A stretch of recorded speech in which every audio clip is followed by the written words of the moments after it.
Hello friends, I'm Michael Kingswood. This is story time. We are doing catch up because the last couple weeks I've been going just crazy with other things and I haven't updated you guys here on the channel with the next chapter from Glimmer Vale. Glimmer Vale Chronicles #1, the start of my heroic fantasy series, and I apologize for that. I've got it posted in the other places where I've been doing it on text, but I hadn't done it here on the channel because it frankly took longer and I had things I had to get done. But we're catching up now for chapter 11, The Plan. And I wrote it. I'm not reading it. It's from read by a great voice actor that I hired. And let's get to it. You're going to love it. Chapter 11.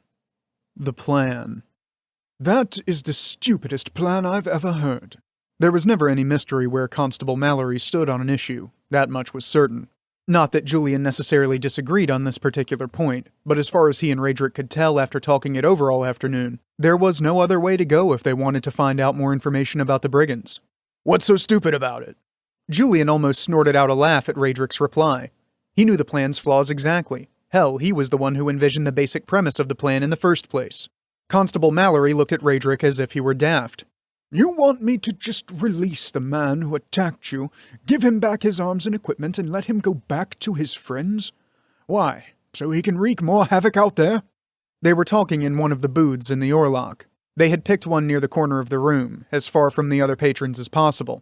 It wasn't that he didn't trust his fellow townsfolk, Mallory had said. It was just that secrets get more difficult to keep up as more people learn them. So they kept a close but unobtrusive watch on the other patrons to ensure they weren't discussing sensitive topics in the open.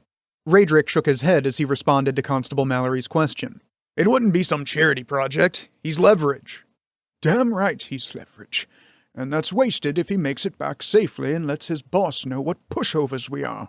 Actually, Julian added, that's what we want.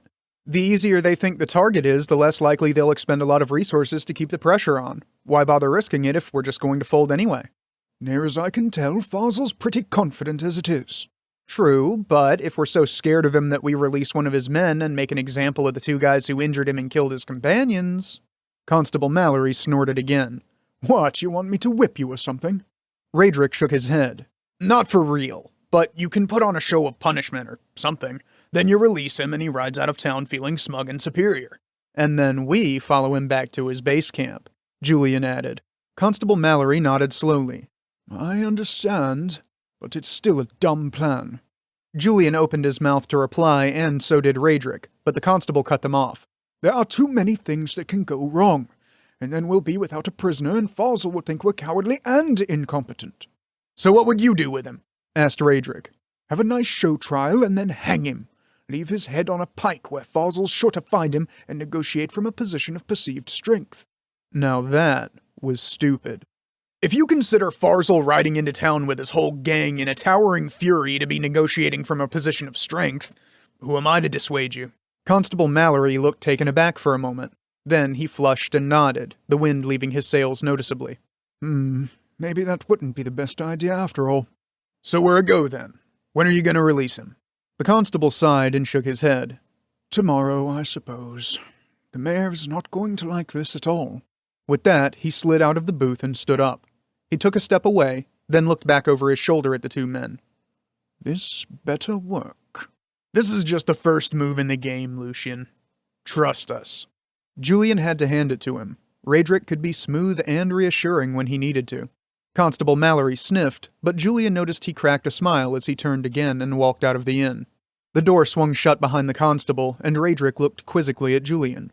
Okay, you want to tell me how we're going to follow this guy across the grassland around here without him or his teammates noticing? I've been thinking about that. I hope so, because I have also, and I'm not coming up with anything. That's what we have Melanie for. Raedric's expression was almost comic in its lack of comprehension.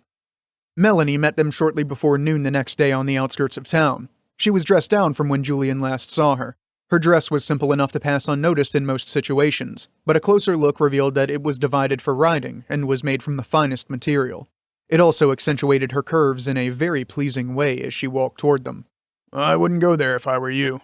Julian glanced sideways to see Raedric giving him a knowing look. What do you mean? I know that look. She's not someone you want to go down that road with. Yes, we're in business together. That's not what I mean. Julian didn't answer for a short while. He knew exactly what Raedric meant, and pretty much agreed. That didn't mean he wanted to admit Raedric was right. Finally, as Melanie reached their side, he said, I know. What do you know, bumpkin? Melanie asked, looking curiously between the two men. Irritation welled up within him. Bumpkin? He almost told her off, and to hell with the plan. Almost. Instead, he took a deep breath to calm himself, and replied, This is a big risk. If your trick doesn't work, it will, as long as you don't screw it up. So you better do exactly what I tell you to. Raedric cleared his throat. Okay. Are you going to explain what this master plan is now? Julian laughed, both at Raedric's words and at the incredulous expression on Melanie's face. Really? You haven't figured it out yet? Raedric shook his head. I thought you said he was clever. Melanie quipped to Julian, receiving a shrug in return. Rolling her eyes, she addressed Raedric and spoke very slowly. I'm going to use the same spell that I used to get away from the merchant caravan when it was attacked. The spell makes it very difficult for someone to notice a thing unless the person knows exactly what to look for and where to look for it. You're gonna make us invisible. She shook her head. That's actually impossible. It is more of a suggestion to the mind that encourages people to not notice or pay attention to what they see. Raedric whistled softly. That's a neat trick. How long does it last? Melanie shrugged. That depends on the spellcaster and what she puts into it. Anywhere from a few minutes to several hours. Both Julian and Raedric opened their mouths to reply. That was not going to work. But she raised a calming hand and added, But I will use the extended incantations and the strongest components in this casting. That typically gets me 6 to 8 hours effect. That should be enough, Julian said. I hope, Raedric added. Glancing up at the sun, he moved his lips for a moment. Julian suppressed another chuckle. He would bet good money Raedric was doing sums. He always had trouble with numbers, even the simple formulas used to convert the sun's angle in the sky to the time of day. Finally, Raedric nodded to himself and said, Mallory should be releasing our prisoner in a few minutes. We'd better get a move on. Melanie nodded and, opening her satchel, withdrew a large leather-bound tome and a stoppered jar made from opaque glass.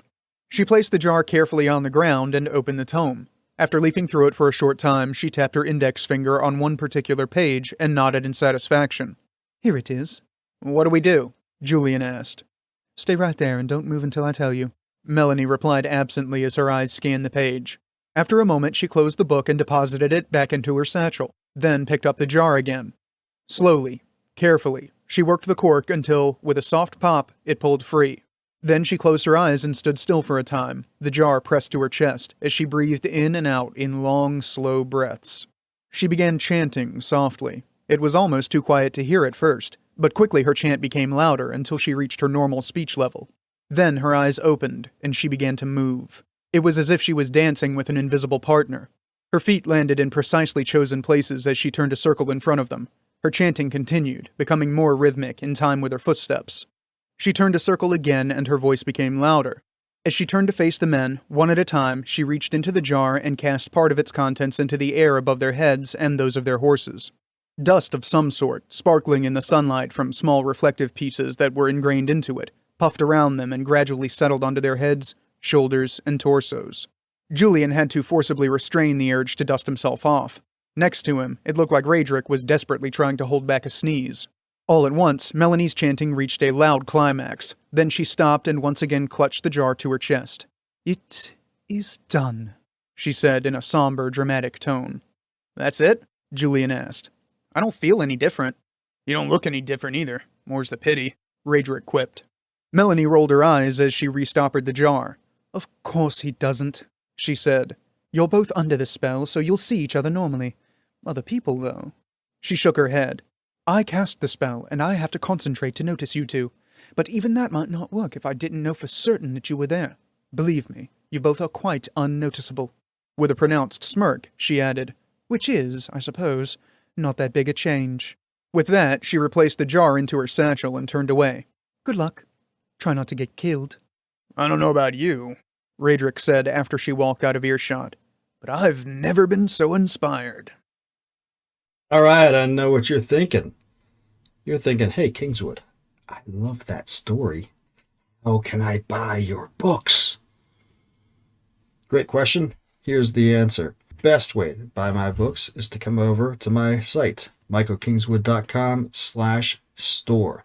That will bring you to this place, which is my company's store where you can get books, merchandise, all kinds of great stuff that I've set up. And but you're wondering how it works. Well, here, let's check out Glimmer Chronicles, which is my heroic fantasy series that I've talked a lot about. If you haven't read it yet, you really should. It's a super fun series. Everything you would want. You should start with Glimmer, which is the first book. Come over here to Glimmer. It'll load up. Hey, look at that. You get the book description, links to other books in the series, great stuff. And you can pick the format you want.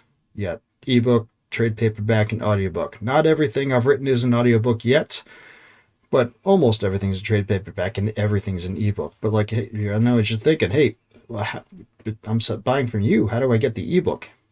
There's a service that I work with called Book Funnel. When you buy from my site, they will send you a link. That link will lead you to a page where they will walk you through how to load your ebook onto the device you're choosing, or you can just download it to computer and do whatever you want with it. So that way it's easy peasy. Maximum profit for me, all kinds of fun for you. But I know a lot of you guys, you like your Kindles, you like your other things, and you want to go straight to the retailer, and that's fine. You can come over here to michaelkingswood.com/books2read, the number 2. And I have this handy dandy universal booklet aggregator page set up. You can scroll through, look at all my stories, all my books, and pick which one you want, and then go from there. Here's how it works. Let's do Glimmer again. So Glimmer, first book in the series, you click on it, you get this thing, you get the book description, you get all other books in the series, and you say, get it now. Okay, get it now. Look what happens. Every retailer where you can find it is here. You can pick the one that you like best and say, okay, cool. Well, let's say I wanted to buy it in, I don't know, let's just say Kobo, because why not? Click on it.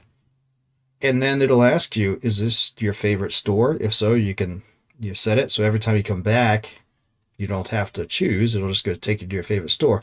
But let's just, you don't have to do that. Well, we're going on to Kobo. Hoo-yah. Hey, look at this. Here it is on the Kobo site. People like it. People have bought it. Good stuff.